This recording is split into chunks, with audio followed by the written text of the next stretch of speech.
Ja, hvala za besedo. Spoštovane kolegice in kolegi. Jutri bo pravzaprav pomemben dan. 64 let bo minilo, odkar je bil ustanovljen CIZM ali Mednarodni svet za vojaški šport.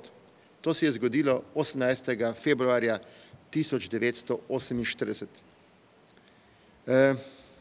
To je bil pomemben dan tudi zato, ker je bil CIZM ustanovljen nekako pod patronatom Združenih narodov. Do takrat nasproti vojskujoče se strani so ugotovile, da je pravzaprav zelo pomembno, da po eni veliki moriji, kot je bila druga svetovna vojna, vojske začutijo prijateljstvo skozi šport, ki je od takrat postal vodilni moto v CIZM-u. Slovenija je naslednje leto, po letu 1991, ko je postala samostojna, že postala tudi polnopravna članica CIZM-a. Danes v tem letu bomo slavili že 20. obletnico. Slavili jo bomo na način, ki je, jaz mislim, najbolj primeren za nas športnike, tako da bomo organizirali 52. svetovno vojaško smučarsko prvenstvo.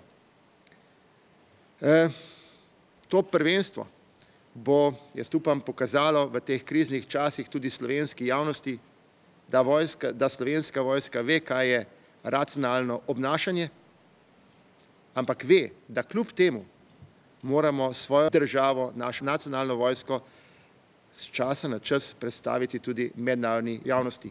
Jaz sem globoko prepričan, da nam bo to dobro uspelo in o tem bo malo kasneje govoril moj kolega brigadir Osterman.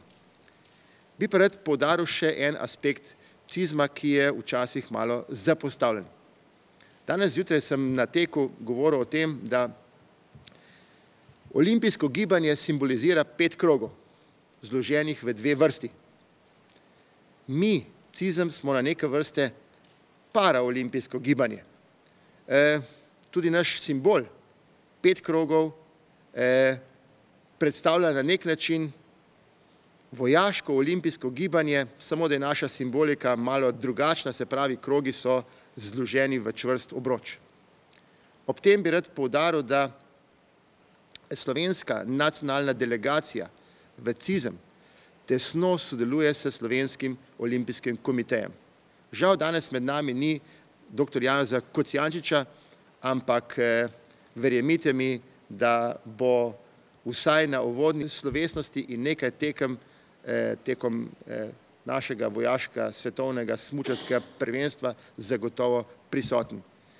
To sodelovanje med Olimpijskim komitejem in nacionalno delegacijo Republike Slovenije v CIZM pa zagotovo v tistem najbolj svetli meri predstavljate pa ravno vi, vrhunski športniki. Vseh 70, ki jih zaposluje Slovenska vojska. Jaz sem želim vsem skupaj uspešne nastope na tem prvenstvu in jasno, da boste širili naš moto CIZM-a, prijateljstvo skozi šport. Hvala lepa, brigadir.